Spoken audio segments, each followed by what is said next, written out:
This is the Jose Soto Show. You're listening to Jose Soto. Now, I want to talk about Michelle Bachmann and the fact that she truly does have homophobia.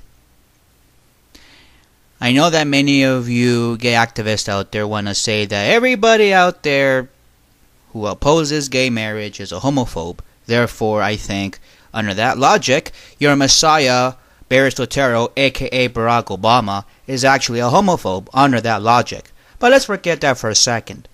Michelle Bachmann has a very interesting history.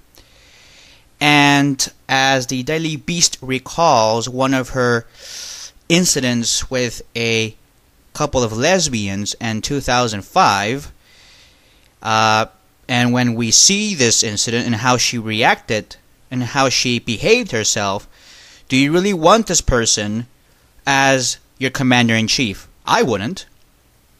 This person obviously has a lot of issues. According to the Daily Beast here, in April 2005, Pamela Arnold wanted to talk to her state senator, Michelle Bachmann, who was then running for Congress. A 46-year-old who worked at the Minneapolis College of Art and Design, Arnold lived with her partner, the famed Arctic explorer Anne Bancroft, on a farm in Scandia, Minnesota. Bachmann was then leading the fight against gay marriage in the state.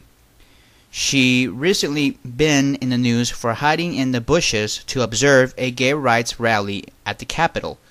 So when members of the Scandia gay community decided to attend one of Bachmann's constituent forums, Arnold wanted to make herself visible to her representative, join them. A few dozen people showed up at the town hall for the April 9 event, and Bachmann greeted them warmly. But when during the question and answer session the topic turned to same-sex marriage, Bachmann ended the meeting 20 minutes early and rushed to the bathroom. Hoping to speak to her, Arnold and another middle-aged woman, a former nun, followed her. As Bachmann washed her hands and Arnold looked on, the ex-nun tried to talk to her about theology. Suddenly, after less than a minute, Bachmann let out a shriek. "Help!" she screamed. "Help! I'm being held against my will!" Arnold, who is just 5 feet tall, was stunned and hurried to open the door. Bachmann bottled out and fled, crying to an SUV outside. Then she called the police, saying, according to the police report, that she was absolutely terrified and has never been that terrorized before, as she had no idea what those two women were going to do to her. The Washington County attorney, however, declined to press charges, writing in a memo, quote, "It seems clear from the statements given by both women that they simply wanted to discuss certain issues further with Miss Bachmann." So again, I want to ask you this question. Do you really want, as Commander-in-Chief, somebody that runs into the bathroom being confronted with issues? Now, the thing is that the gay marriage issue is a very simple issue. It's not like you're trying to actually resolve our economic crisis. You're not trying to resolve the banking cartel trying to take over and hijack our nation and devalue our dollar and basically inflate the value. No. Let's not talk about hyperinflation. The fact that within a couple years inflation will be over 50%. No. Let's talk about gay marriage, right? And when you talk about gay marriage, obviously, if you're going to be there defending it, defending so-called traditional marriage, if that's what your aim is, then don't be afraid to confront those who may not be in agreement with you. Same thing goes with gay activists. Don't be afraid of these loons who go out there and start saying this anti-gay crap. Just go up to them and confront them. Be nice, be courteous, but be stern. So, that is what we are about here. But of course, many gay activists don't do that. They tend to have a groin attack and shout and heckle people. But I know that many gay people, like this lesbian, was trying to be courteous. Okay, she was trying to talk to her representative, her elected representative, about an issue that she cared about, which was gay marriage. And the best that this woman can do, Michelle Bachmann, is to run out of the bathroom crying, pretending that she was being kidnapped or whatever, harassed or terrorized by a nun and a female that's 5 foot tall. I mean, do you really want this as a president? Do you really want this person? I mean, if she cannot handle a nun and a 5 foot lesbian, how can she possibly handle the heat with China and Russia and all the other countries? I mean, she is not presidential material. Obviously not. So, basically, she also hijacked the Tea Party movement. She pretended to be a Tea Party, and she's not. She's not. Okay? She has done nothing about the Federal Reserve. She lets them continue to loot the Treasury. We're now over, at least, I estimate, over at least 50 trillion have been stolen by these criminal banking cartels that are just grabbing. They want more. They hike up the taxes. They hike up the rates. They hike up fees. They hike up the gasoline tax, the property tax. They tax new things. They tax soda, chips, corn dogs.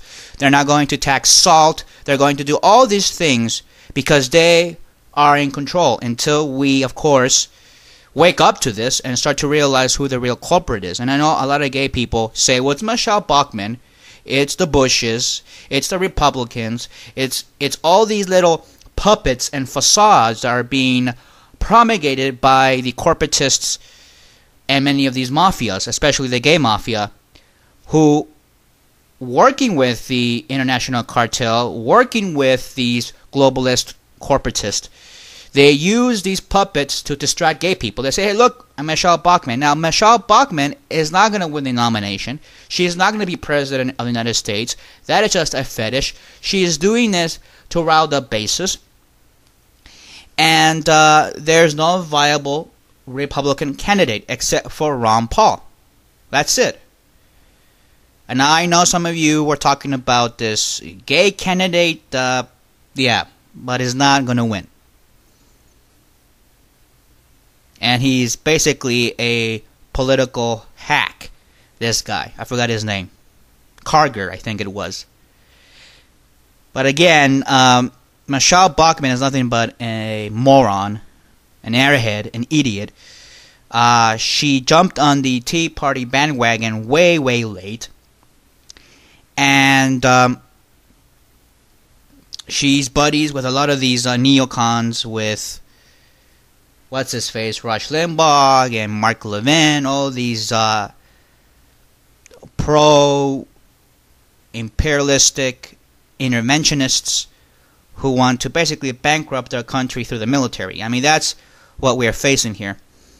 And if we elect somebody like Michelle Bachmann, it doesn't matter if it's her or not, but somebody like her, which would be Mitt Romney, who supposedly is leading in the Republican race, which is totally a shame.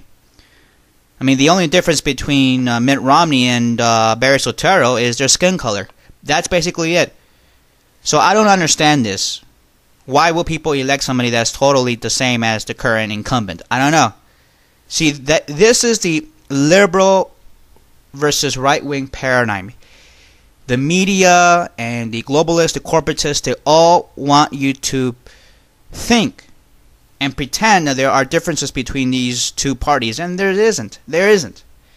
Yeah, they fight over these petty issues, gay marriage and all this stuff, but it's just petty issues. They don't really care about these issues anyway. They don't. I mean, if you actually do your research, if you go on Google, talk about George Bush and gay marriage, and how he laughed about social conservatives and called them weirdos, which is all on record now, if you research this. And basically, George W. Bush hijacked Christians and the Christian right to be able to win him over and get a base going so he can get elected, just like Obama did. Obama went to the gays, went to the abortionists, went to the blacks, and said, hey, vote for me. You're my base. And obviously this base is still there. So, there you go. But this is how politics works. It's all a bunch of bullshit. Has nothing to do with you or your rights, nothing to do with your liberty, your freedom. These people don't want you to be free. They want you to submit to them and their corporate masters. That's who they are. And Michelle Bachmann is no different.